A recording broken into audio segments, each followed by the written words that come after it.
بسم اللہ الرحمن الرحیم۔ السلام علیکم ورحمۃ اللہ وبرکاتہ۔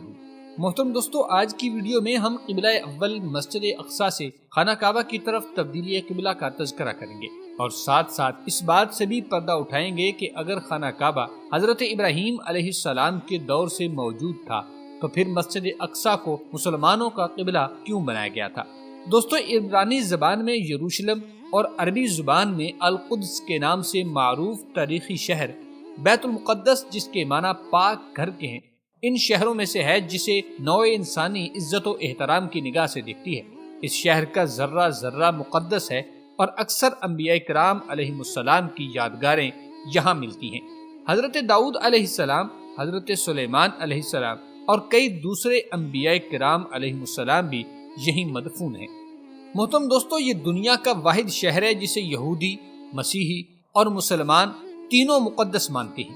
یہودیوں کا عقیدہ ہے کہ یہ وہ جگہ ہے یہاں سے کائنات کی تخلیق ہوئی تھی۔ یہیں پر حضرت ابراہیم علیہ السلام نے اپنے بیٹے کی قربانی کی تیاری کی تھی اور یہاں پر موجود مغربی دیوار یہودیوں کی اہم ترین دیوار ہے، جو حضرت سلیمان علیہ السلام کے تعمیر کردہ ہیکل سلیمانی کی ایک دیوار کا کچھ بچا ہوا حصہ ہے۔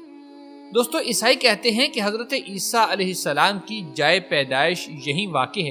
عیسائیوں کے مطابق حضرت عیسیٰ علیہ السلام کو یہیں پر سولی پر چڑھایا گیا تھا اور اس شہر میں ان کا سب سے مقدس کلیسا بھی واقع ہے۔ دوستو، مسلمانوں کے اعتقاد کے مطابق حضرت محمد مصطفیٰ صلی اللہ علیہ وسلم ہجرت کے بعد 17 یا 19 ماہ تک اس کی طرف رخ کر کے نماز پڑھتے رہے۔ جب آپ صلی اللہ علیہ وسلم معراج کے لیے گئے تو معراج پر جانے سے پہلے اسی شہر میں واقع مسجد اقصی میں آپ علیہ الصلوۃ والسلام نے تمام انبیاء کرام علیہ السلام کی امامت کروائی تھی اور پھر حضرت جبرائیل علیہ السلام کے ساتھ براق پر سوار ہو کر 7 آسمانوں کی سیر کے لیے تشریف لے گئے تھے۔ یہی وجہ ہے کہ مسلمان اور مسیحی بہت عرصہ تک اس شہر پر قبضہ کے لیے برسر پیکار بھی رہے۔ ماہرین آثار قدیمہ کے مطابق 7000 سال قبل بھی بیت المقدس میں انسانی آبادی موجود تھی۔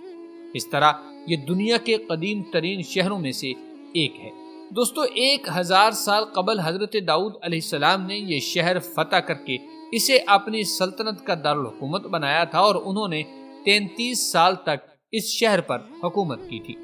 محترم ناظرین، حضرت داؤد علیہ السلام کی وفات کے بعد ان کے بیٹے حضرت سلیمان علیہ السلام نے بیت المقدس میں ایک معبد تعمیر کروایا تھا جسے ہیکل سلیمانی کہا جاتا ہے۔ ہیکل سلیمانی میں تابوت سکینہ رکھا گیا تھا۔ تابوت سکینہ ایک صندوق کا نام ہے اور اس صندوق میں حضرت موسیٰ علیہ السلام کا عصا، ان کی جوتیاں، حضرت ہارون علیہ السلام کا امامہ، حضرت سلیمان علیہ السلام کی انگوٹھی، تورات کی تختیوں کے چند ٹکڑے، کچھ من و سلوہ اور انبیاء کرام علیہ السلام کی کچھ دیگر نشانیاں بھی موجود تھیں۔ تفسیر برہان میں مروی ہے کہ جب تک جناب رسالت مآب صلی اللہ علیہ وسلم مکہ میں قیام پذیر رہے تو ان کو بیت المقدس کی طرف منہ کر کے نماز قائم کرنے کا حکم تھا۔ تو آپ صلی اللہ علیہ وسلم نماز کے وقت کعبہ کو بیت المقدس اور اپنے درمیان رکھا کرتے تھے تاکہ دونوں کی طرف منہ ہو جائے، اور جب یہ صورت میسر نہ آ سکتی تھی تو بیت المقدس کی طرف منہ کیا کرتے تھے، اور 13 سال کی مکہ کی زندگی میں یہی طرز عمل رہا۔ پھر جب ہجرت کر کے مدینہ منورہ تشریف لے گئے تو 17 یا 19 ماہ بیت المقدس کی طرف منہ کر کے نماز ادا کی، اور جب رسول خدا صلی اللہ علیہ وسلم یہودیوں کو اسلام کی دعوت دیتے تو وہ اعتراض کیا کرتے تھے کہ اگر ہمارا دین باطل ہے تو آپ لوگ ہمارے قبلہ کی طرف منہ کر کے نماز کیوں ادا کرتے ہیں۔ دوستو، یہودی کہا کرتے تھے کہ سوچنے کی بات یہ ہے کہ جب قبلہ ہمارا درست ہے تو باقی دین ہمارا کیوں کر غلط ہوا، اور جب اللہ کے حکم سے تحویل قبلہ کا حکم ہوا اور بیت المقدس کی بجائے کعبہ معظمہ کی طرف منہ کر کے نماز پڑھنے کا حکم ہوا تو اعتراض اس طرح کرنے لگے کہ اگر قبلہ تمہارا پہلا ٹھیک تھا تو پھر دوسرا قبلہ غلط ہے، آپ پہلے کو ہی چھوڑ کر غلط راستہ کیوں لے رہے ہو؟ اور اگر اللہ کے نزدیک یہ دوسرا قبلہ ٹھیک ہے تو آج تک تم اس پہلے قبلہ یعنی بیت المقدس کی طرف نماز پڑھتے رہے ہو، وہ غلط تھا۔ دوستو، اللہ تعالیٰ نے ان کے اس اعتراض کو ان کی بے وقوفی سے تعبیر فرمایا اور اس کا جواب اس طرح ارشاد فرمایا کہ مشرق و مغرب سب اللہ کے لیے ہیں، اور وہ جس طرف منہ کر کے عبادت کرنے کا حکم دے اس میں کوئی قباحت نہیں، اور اس کے حکم کی اطاعت کرنا ہی سیدھا راستہ ہے۔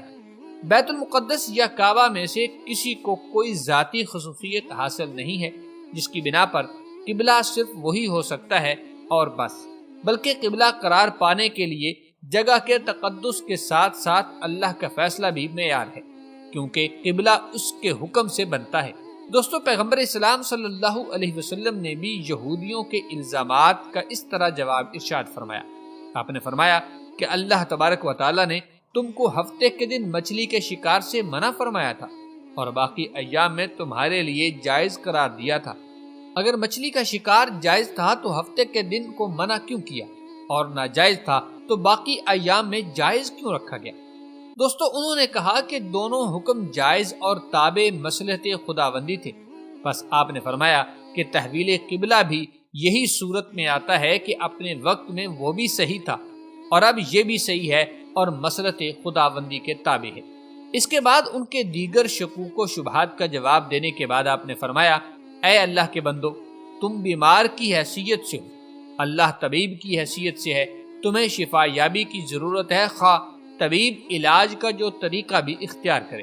اور بیمار کی شفا یابی ہمیشہ طبیب کی منشا کے مطابق علاج کرنے سے ہوتی ہے کہ مریض کی رائے سے۔ بس اللہ کے حکم کو تسلیم کرو، اسی میں ہی فائدہ ہے۔ محترم ناظرین، ان اعتراضات کے علاوہ مسلمانوں کو ورغلانے اور گمراہ کرنے کے لیے یہودیوں نے مسلمانوں کے دلوں میں یہ شکوک پیدا کرنے شروع کر دیے تھے کہ تمہاری گزشتہ نمازیں سب ضائع ہو چکی ہیں کیونکہ وہ قبلہ تمہارا درست نہ تھا۔ روایت میں ہے کہ حج بن اخطب یہودی مسلمانوں میں اس قسم کے مکروہ پروپیگنڈے پھیلاتا تھا، تو خداوند کریم نے ان کے اس اعتراض کا جواب دیا کہ تمہاری گزشتہ نمازیں خدا ضائع نہیں کرتا، بلکہ اپنے وقت میں وہ قبلہ مشیت خداوندی کے ماتحت درست تھا، اور اب مصلحت خداوندی اس قبلہ میں ہے، لہذا اب یہ درست ہے۔ پس وہ نمازیں جو تم نے قبلہ اول میں ادا کی وہ ساری کی ساری صحیح اور درست تھی۔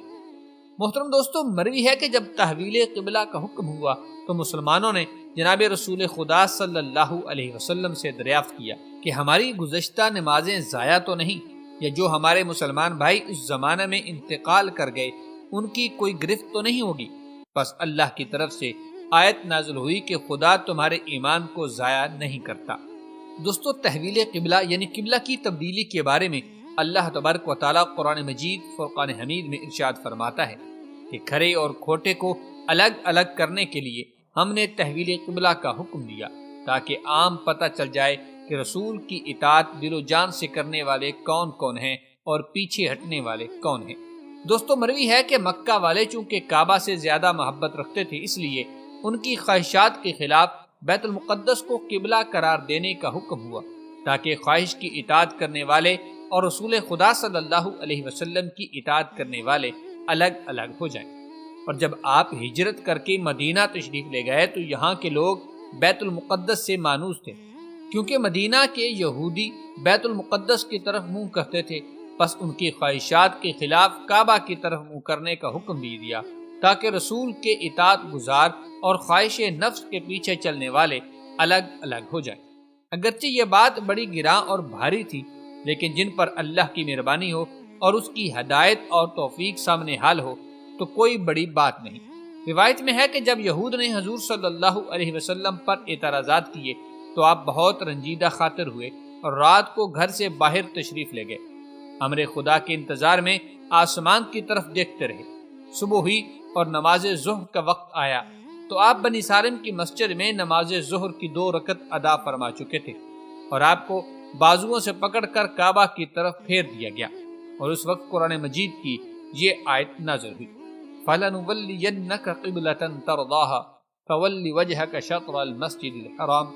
ہم آپ کا بار بار آسمان کی طرف منہ کرنا دیکھ رہے ہیں، لہٰذا اب ہم آپ کو اسی قبلہ کی طرف پھیر دیتے ہیں جسے آپ پسند کرتے ہیں۔ اب آپ اپنا رخ مسجد الحرام کی طرف کریں، اور تم لوگ جہاں کہیں بھی ہو اپنے رخ اسی کی طرف کرو، اور اہل کتاب اس بات سے بخوبی واقف ہیں کہ یہ ان کے رب کی طرف سے حق پر مبنی فیصلہ ہے۔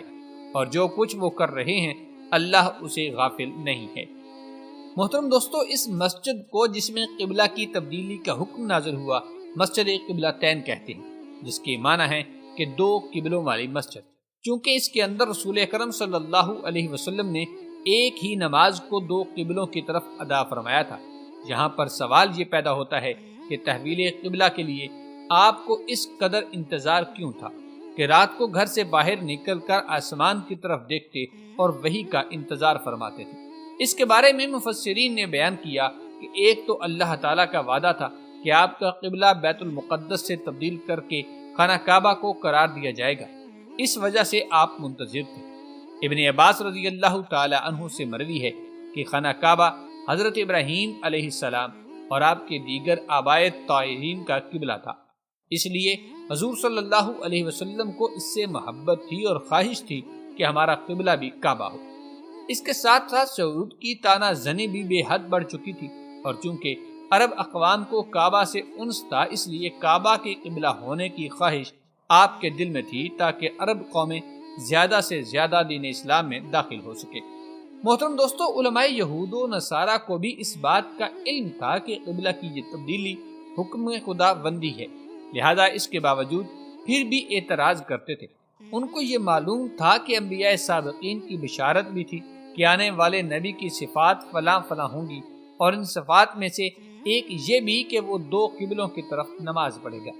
لیکن دراصل یہودیوں کی ہٹ درمی غلط فہمی پر نہیں بلکہ بغض، اناد اور تعصب پر مبنی تھی۔ اس لیے انہوں نے رسول اکرم صلی اللہ علیہ وسلم کی دعوت کو نہ صرف ہمیشہ ٹھکرایا بلکہ ہمیشہ کسی نہ کسی بات پر اعتراض کرتے رہے۔ اللہ تعالیٰ نے اپنے حبیب صلی اللہ علیہ وسلم کو اس بارے میں یوں وحی کی کہ وہ اناد میں اس حد تک پہنچ گئے ہیں کہ بات کو قبول کرتے ہی نہیں۔